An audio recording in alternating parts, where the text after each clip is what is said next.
All right, today we're going to start up here in the front. So you've got your manual crank handle that's going to raise and lower your tongue jack for disconnecting and hooking up to your vehicle. Behind that, you've got your 7-way that's going to hook up to your vehicle and provide you with your running lights, your brake lights, your turn signals, and it's going to charge your battery when it's plugged into the truck. You've got 2 secure tow chains. Those are going to connect to the truck to give you a more secure connection. And then here you've got your emergency breakaway cable that's going to connect to the same spot that your tow chains do, but not on your tow chains. So that way if the truck and the unit ever come disconnected from one another, going down the road, this pulls your brakes, locks your brakes up so that way your trailer doesn't go running back down the road. Behind that, you do have a 20-pound cylinder of propane. It is full other than what we use to PDI the unit. It is fed in the unit with a even flow regulator, so it's going to regulate the PSI that's going from the tank to the unit. Behind that, you've got your 12-volt marine and RV battery. It's in a box, so that way it keeps all the yucky stuff, the dirt, the bugs, the water, all that stuff from getting in there and corroding out your terminals. We're going to come over here to the side of the unit. So you've got 3 stickers of information over here on the side that are very important. You've got your VIN number, which is just like the VIN on your car. You've got your manufacturing sticker, which is going to give you the rim size, the wheel size, the tire size, the manufacturing date, who manufactured it, all that good stuff. And then you've got your tire and loading information, which is also going to give you the size of your tires and the PSI that should be in your tires, okay? So we have an off-door storage compartment here. It does have a pass-through, and there is a door here, so you can put if you want to get to it from the master bedroom, you can. Down below that, you do have 1 of 4 stabilizer jacks. Those are just for stabilizing the unit while you're walking around in it to keep it from rocking around. They are not for lifting and leveling of the unit. To raise and lower those manually, there is a manual crank handle in this side compartment, or you can use a 3/4 inch socket on a low setting on a power drill to raise and lower those up. You don't want to do anything too powerful, or you're going to stripping the teeth on the gears on those rods, okay? So you've got 2 tires on this side. The lugs have been torqued to 100 foot-pounds as per the sticker here. And the PSI has been checked, and I do believe that they are sitting anywhere between 60 and 65. I think when I checked them, they were sitting at like 63, which is perfectly fine. You don't want to go anything higher than 65, and you don't really want to go anything lower than 60. You do have a 5 PSI wiggle room there on your tires before it starts getting either overinflated or underinflated. You do have a 30 amp shore cord here, so in order to unplug it, you're going to rotate this black ring here. You're going to undo the threads, you're going to slide it up against the base, you're going to rotate it counterclockwise a 1/4 of a turn, and you're going to remove the power cord. To plug it in, you're going to stick it in, you're going to match up the prongs with the holes on the cord, you're going to stick it in, you're going to rotate it clockwise a 1/4 of a turn, and you're going to tighten this ring up. What this ring does is it creates a seal in there that keeps the weather and anything from getting in there and shorting out or corroding your prongs on the unit or in the outlet itself, okay? There is a blue LED light that will illuminate once the cord is plugged in and it is getting power to the unit. And there's also an LED light on the other end that will illuminate when it's plugged into the other end to show you that it's getting power from the source, okay? So you've got your city water connection here. This is where you're going to hook a hose and regulator. If the Parker campground that you're staying at is providing you with water, you run a hose from their source to this. You do not have to use your water pump, and you do not have to use the water in your fresh tank. We always recommend a regulator on these connections, because if you do, the regulators keep them between 40 and 50 PSI, and anything higher than that, and you do run the risk of your lines disconnecting in the inside and making a big wet mess all over the place. Down below that is your black tank flush connection. So that's where you're going to hook that same hose and regulator up to. And as long as your black tank is empty and the valve is open, what this does is it sends water to a little aerator at the bottom that spins around and kind of helps chew up all that gunk on the bottom and the sides of your black tank to keep it from drying up and getting all crusty and gross. Down here you do have your sewer connection. So you've got your black tank here on the right and your gray tank here on the left. So your black tank is your toilet. That's the one that you want open and empty for your black tank flush. And the gray handle there is your gray tank, which is going to be your kitchen sink, your bathroom sink, and your shower, okay? So the order of operation when you're ready to dump your unit, when you're ready to pack up and leave, you pull the black first, let all that nasty stuff come out, and then once the flow on that dies down a little bit, go ahead and pull your gray tank, and then that'll help wash out your lines, and not only that, but also your sewer hose when it gets to the proper dump station, okay? When you're not using this, there is a cap that will go over the sewer drain. You do want to make sure that that's on there, that way nothing sloshes out or gets up in there and moseys their way up into your unit, okay? Back here behind that, you do have your low point drains here. These are the 2 lowest points in the water lines of your system. What these are used for is winterizing and dewinterizing. Once you've got antifreeze throughout your system, you've got it in the water lines, what you're going to do is you're going to undo these, That way, if any excess water or antifreeze does need to go out anywhere, it can come out here instead of freezing up in your lines, okay? You have your second stabilizer jack there. Again, they're just for stabilizing the unit. They are not for lifting and leveling it off the ground. And it is a 3/4 inch socket. And then up here is your outside cable outlet. So if the Parker campground that you're staying at is providing you with cable or satellite, you can plug into this from their source, and then you'll be able to get their TV services on the inside of your unit, okay? So on the back of your unit is prepped with a Furion backup camera mount. So if you do want to purchase a backup camera, it does have a mount. All you do is take that bracket off, the one that's got all the white words on it. You take that off, you plug the camera into the cord that's sticking out of that, and you mount the camera directly to that little black mushroom looking mount. Up here in the top right corner, you do have an on-the-go ladder receiver. That is for the Lippert extendable ladder. It holds up to 500 pounds, but it does give you roof access, okay? And it's storable. It collapses down to about this size, about that wide by that big, and you can put it in your side storage compartment. On the subject of your roof, the roof is the life expectancy of your unit. So it is very imperative that you get up there about every 90 days, kind of check it. You don't have to seal it every 90 days, but you do want to get up there and check it just to make sure there's no cuts, gouges, scrapes, air bubbles. Your lap sealer isn't cracked and dry, and you want to check all 4 corners and around everything that's installed up there on your roof, okay? The better sealed your roof is, the longer your camper will last you, because if water will get in, it will find a way to get in, and it will travel, okay?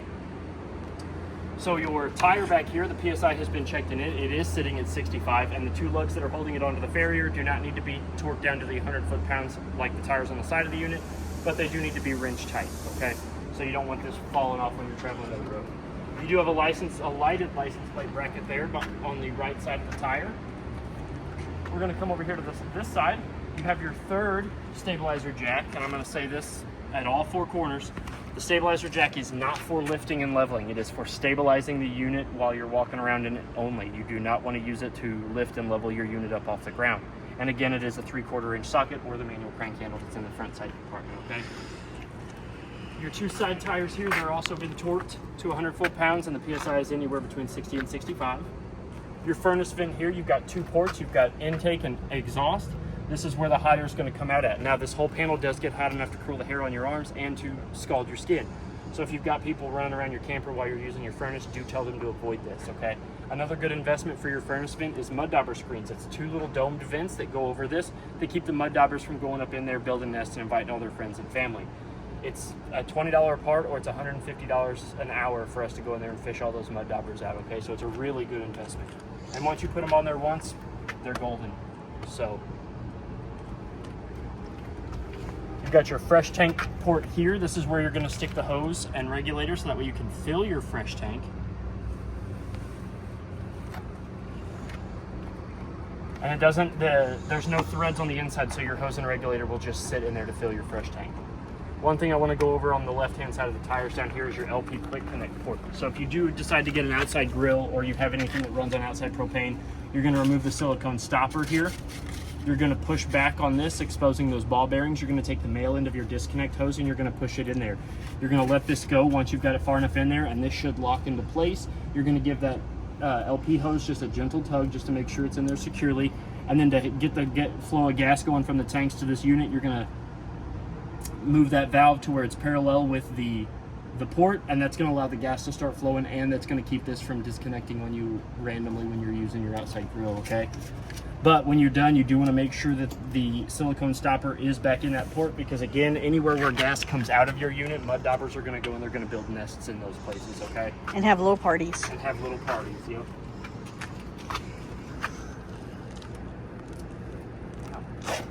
For the fresh tank drain.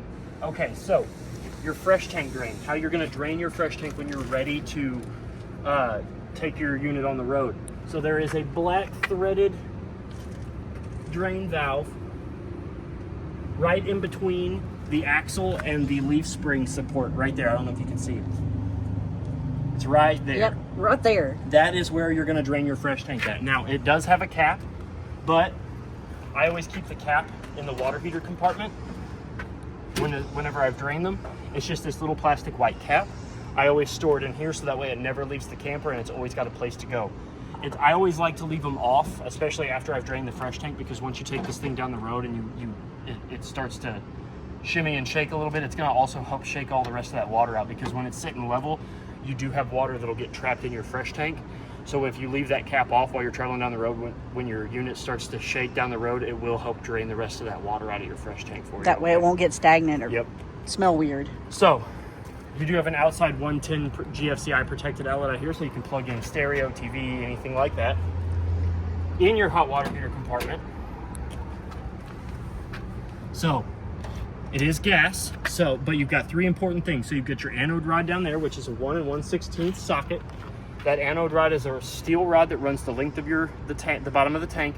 And what that does is it eats up all the impurities in the water before they have a chance to do damage to your tank when it's under pressure. And that's also where you can drain your hot water heater at, okay? When you go to drain it, you do want to make sure that your pressure release valve is released, because if not, you're going to get that guy a little unloose. And once it builds up enough, if there's enough pressure in it, once you take that anode rod out, it's going to shoot that anode rod out and you're going to get soaked. So your best bet is to undo your pressure release valve, which is also another good way to tell if there's water in your water heater. See, so now we know that there's water in the water heater, so now it's actually safe to light. You never want to light your water heater when there's no water in the tank, okay? The last thing that we're going to talk about here is this button here. So if your water heater doesn't light off the switch on the inside after a couple times of attempting to light, you're going to come out here and you're going to push this button. It's going to reset the breaker, and you're going to be able to, it's going to attempt that same cycle of trying to light itself up, okay? You do want to make sure that your propane tanks are open before you go to try to light your water heater, or else it's never going to light. And then to close the compartment, you're going to pull on the white tab, lower it down, and it's going to lock that compartment door shut for you, okay? So we're going to come up here to the front, where we've got our fourth and final stabilizer jack. Again, they are not used for lifting and leveling. They are just used for stabilizing the unit only. And it is a 3/4 inch socket, or the manual crank handle that's you'll be able to get a better view of it when we're up here. There it is. There's your manual crank handle. Again, it is a 3/4 inch socket. It is Velcroed in, so it doesn't slide all over your storage compartment. And you can actually see these two struts here actually are at the bottom of the bed in the master bedroom. You can actually reach this storage compartment from underneath the bed in the master bedroom as well. And each one of your storage compartment doors have a magnet up here to keep the door open, so that way you're not having to hold it while you're storing stuff in it, okay? Your entryway stairs. When you're into travel, your entryway stairs are going to fold up. The bottom one's going to fold up onto the top one. And then these two are actually going to slide up and sit just like that. And that's how your stairs should look when you're ready for travel. When you get to your destination and you're ready to bring your stairs out, you're just going to grab, lift up, slide out, take the bottom stair, rotate it down, and now your stairs are out, okay? We're going to open the door. You do have a handle here for ease of accessing the door. So we're going to go ahead and open the door, and we're going to go ahead and come on in. So the first thing I always point out to people when we step into a unit is there is a fire extinguisher there by the door, okay? So now that we're in the unit, I'm going to go ahead and turn some lights on. I'm going to shut the door because it's hot outside today. It is hot outside.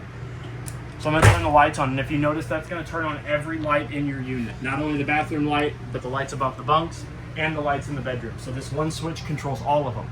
Now, all of these lights are manual lights as well. They do have a button in the center of them that will turn them on and off.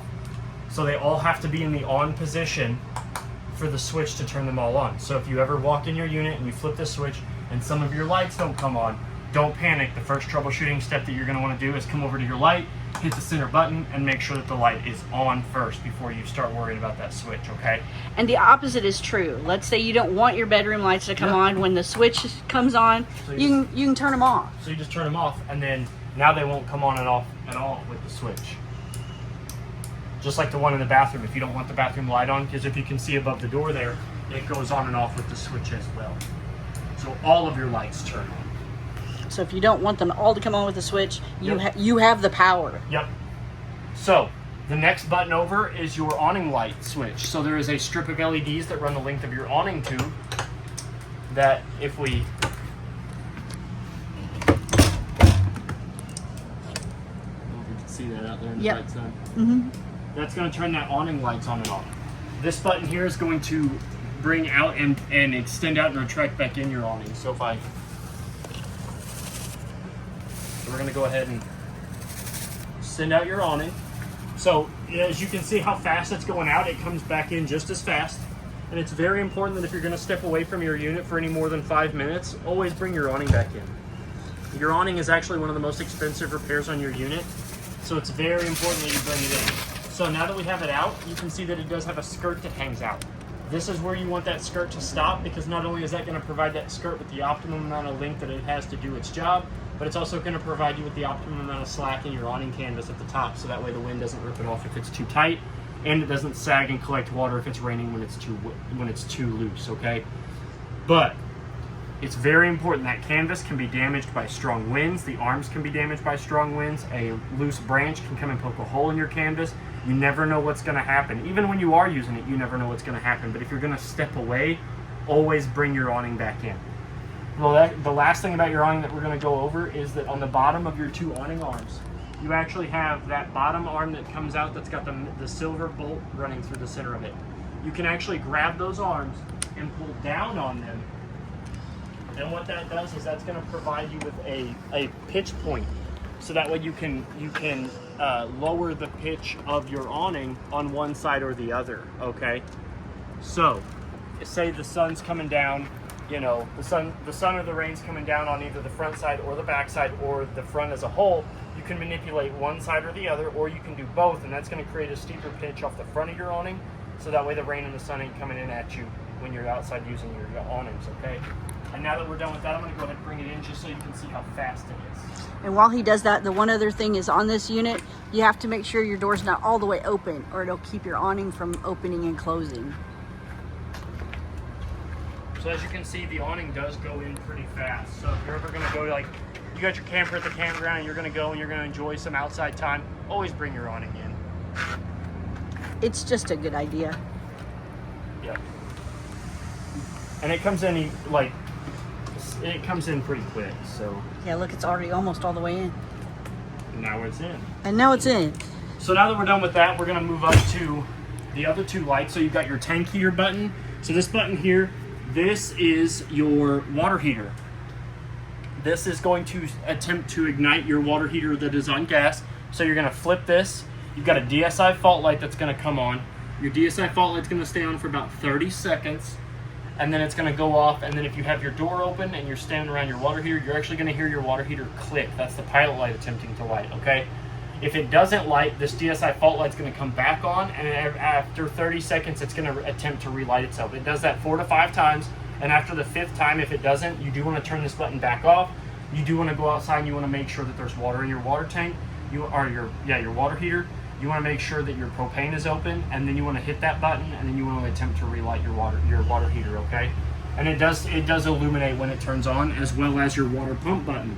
So if you have water in your fresh tank and you're ready to use it, you're going to hit this button here. You're going to hear your water pump prime, and what it's going to do is it's going to start siphoning water from the fresh tank throughout the water lines of your unit, okay? So you do need to make sure that you have water in your fresh tank before you turn this button on, because if not, you run the risk of vapor locking your water pump, and then that's bad.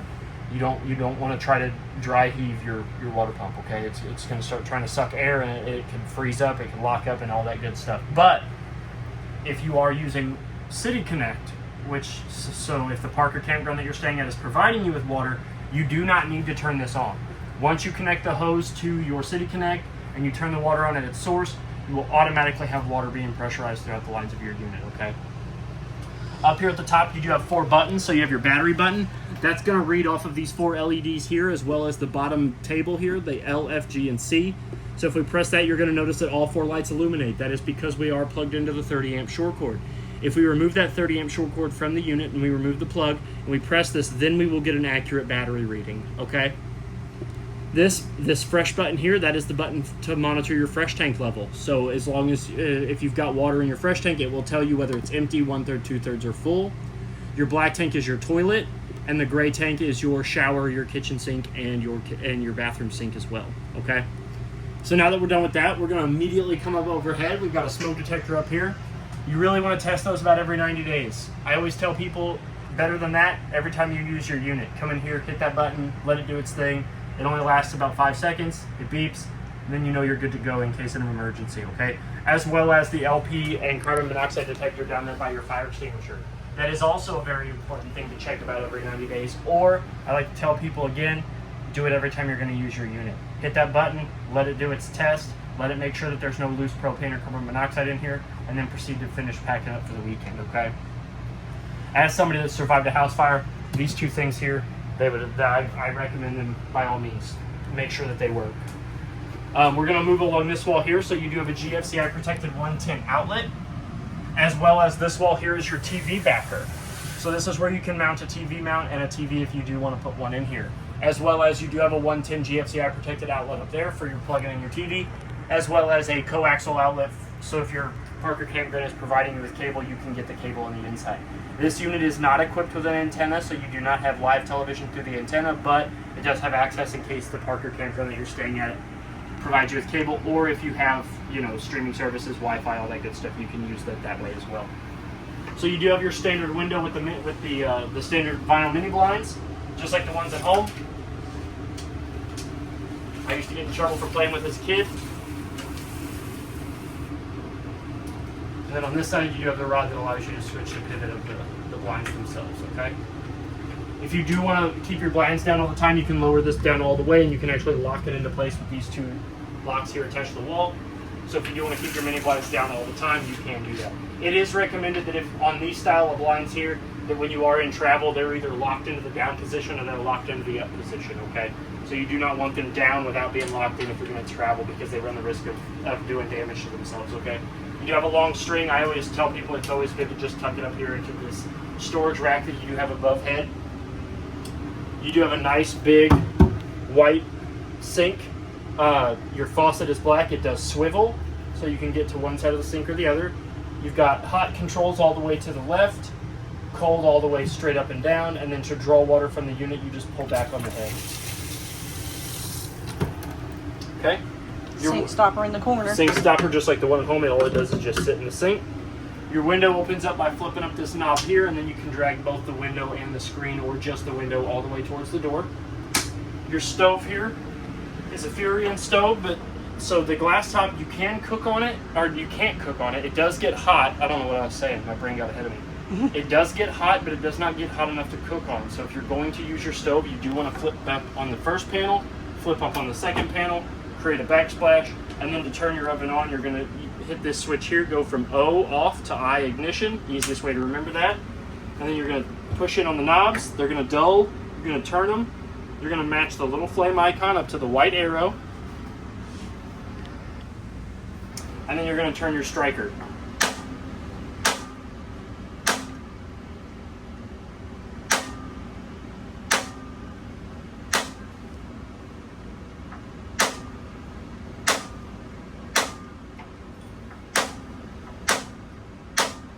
These are a little finicky, so you just got to give it a... There we go. There we go. So, We just had to talk about it. I did. So, you're going to want to let that thermocouple, which is that little copper rod there, get nice, good, and hot before you let go of the controls. So once it gets nice, good, and hot, which only takes about 5 to 10 seconds, you can let go of the knob, and then you can adjust your temperature accordingly. Go ahead and do all the other burners. Once you get one burner lit, it's actually pretty easy for the other two to become lit and stay on as well.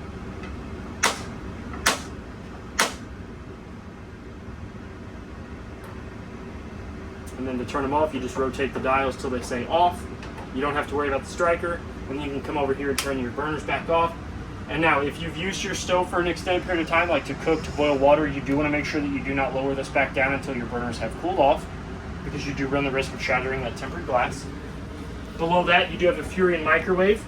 It's fantastic because it is a microwave and convection oven and With air an fryer. So It does it all. All of it. So you've got your pizza tray, your flat bottom pizza tray. Like if this is your air fryer tray here, so if you put your chicken nuggets on it or whatever, you can air fry them in this little basket here. It does have a glass spin top just like the ones at home. Now, they have started coming with locks on them. So after you've used this, you do need to come down here and hit this lock button before you open the door, okay? There's a lock button there that will... But you do need to press that every time you're going to open your microwave up, because it keeps things... because this is open, they do that so that way if you've got stuff in here, when you're traveling down the road, it doesn't Fly all over the place, okay? So now that we're done with the upper half of the kitchen, we're going to move on to the storage in the kitchen, okay?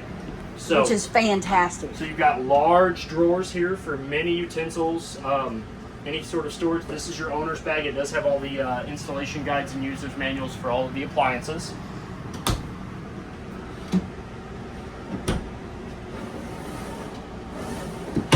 You've got a furnace vent down there. That's how you get access to your water heater, is behind that panel there. We open up this, you've got under the sink storage. This panel here, behind this panel, is how you get to your water pump. So if you, for winterizing and dewinterizing purposes, there's a valve on your water pump that will lead to a line that doesn't go anywhere. If you decide to try to winterize it by yourself, you're going to turn that valve to where it's parallel with that tube that doesn't go anywhere, and that's what you sink down into your antifreeze jug to siphon the water pump from the antifreeze jug throughout the unit, okay? Or you can just bring it here and have us do it. But underneath the microwave, you do have, that's the primary, your furnace vent, so your furnace is actually behind that. You have some pantry storage here. Wow, lots of room for snacks. Lots of room for snacks. You've got 2 bunks, both with windows that have curtains that pull, that you can uncinch there in the middle with that Velcro cinch, and you can extend them out to the window so They can look like that. Yep, so you can close that window up.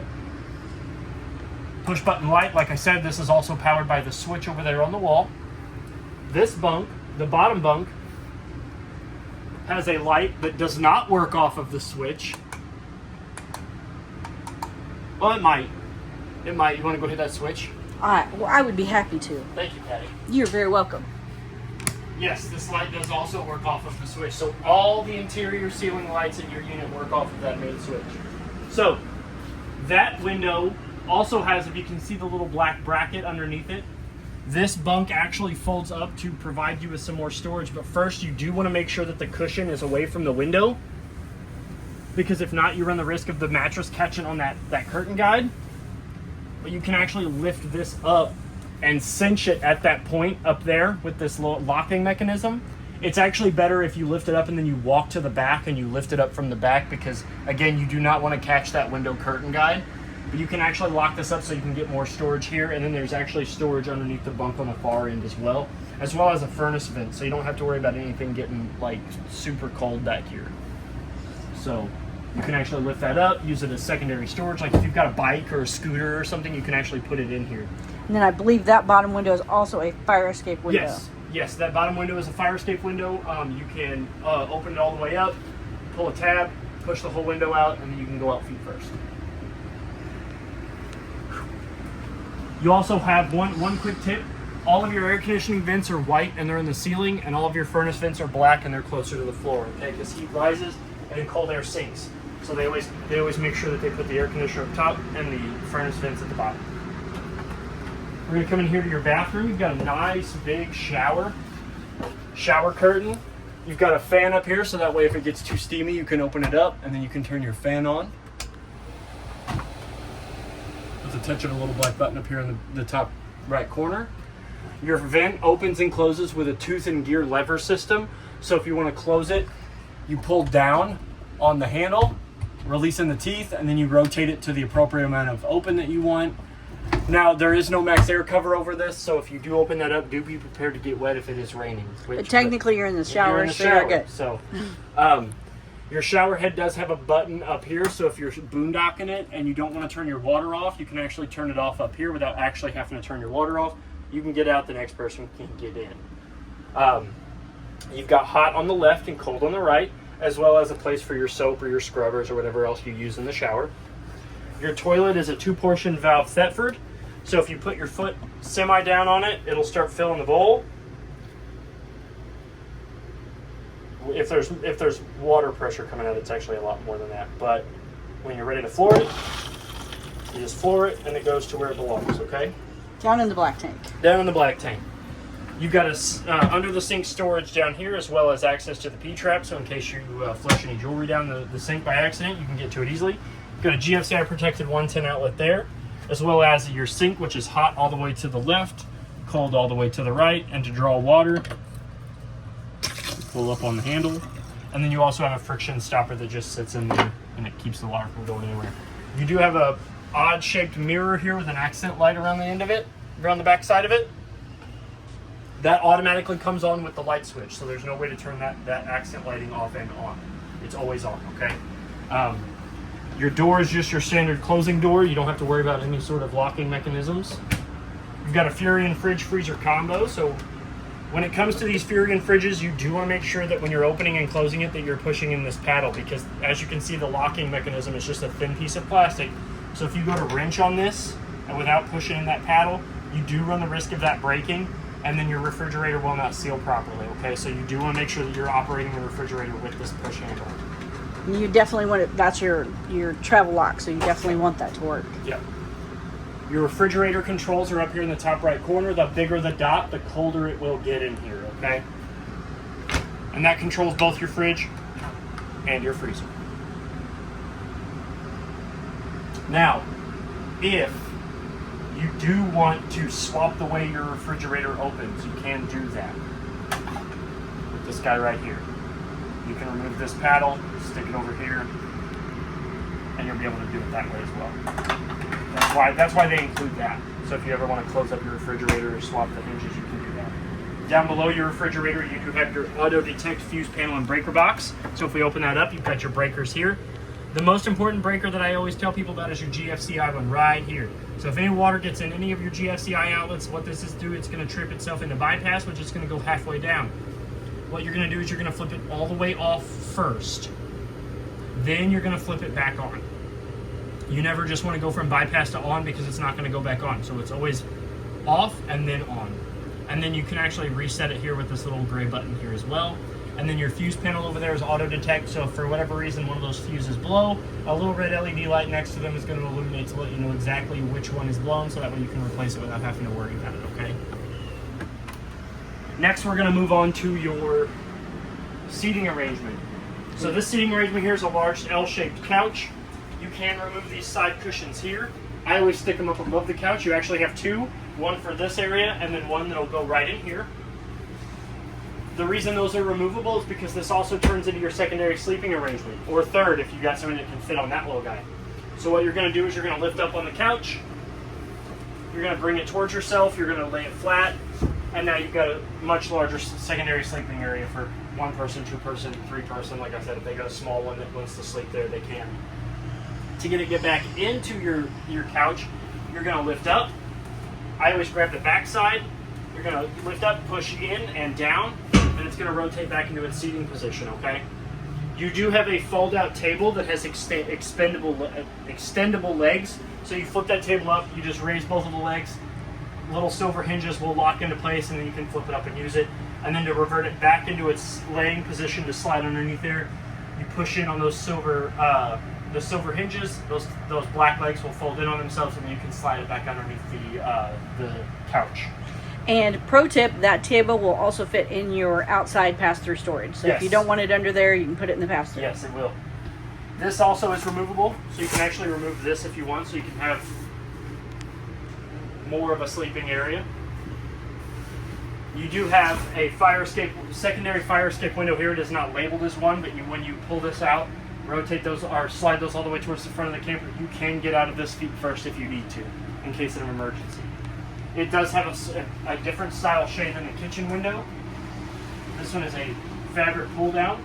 And if for whatever reason these become loose or too tight for you to pull down and leave up, there are two bobbins underneath these strings here that you can undo those screws there, and you can rotate those bobbins to put more tension or less tension on these strings that run the length of the window itself or the height of the window to make this either go up easier or come down easier, okay? Up above, like I said, you do have some storage up here. These are where your side cushions are at.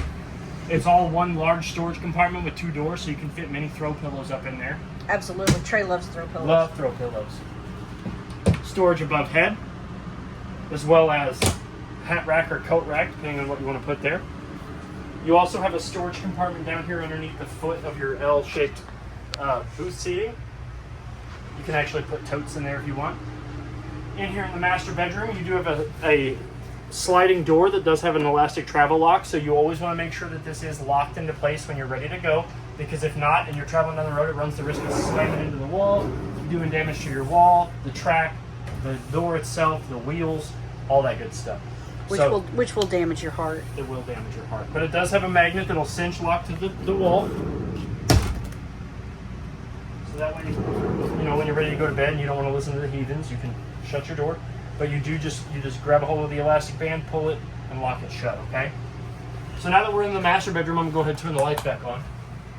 Over here in the corner of the wall here is your TV backer, where you can put a television and television mount, as well as another coaxial and a GFCI protected 110. Same style pull down shades that were in the living room.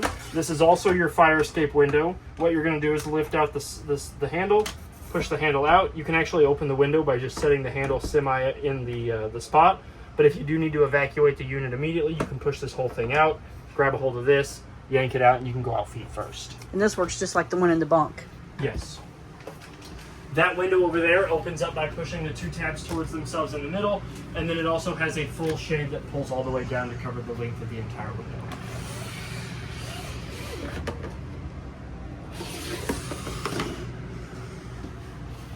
Your master bedroom is asymmetrical, so you've got closet space over here at the top and bottom.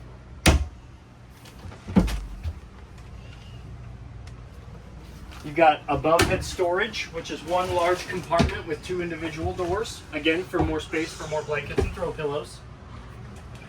Over here on the left side of the bed, you do have some shelving units, as well as a 110 outlet for any sort of CPAP machine, cell phone charger, alarm clock. You have much smaller shelves over on that side, but also a 110 outlet, which is protected by the GFCI outlet circuit. And this side has your pet step in case your pet wants to come up and visit. Or little ones. Yeah, you got tiny, a little one that wants to come up tiny, and join teeny you guys people. in bed. Yep.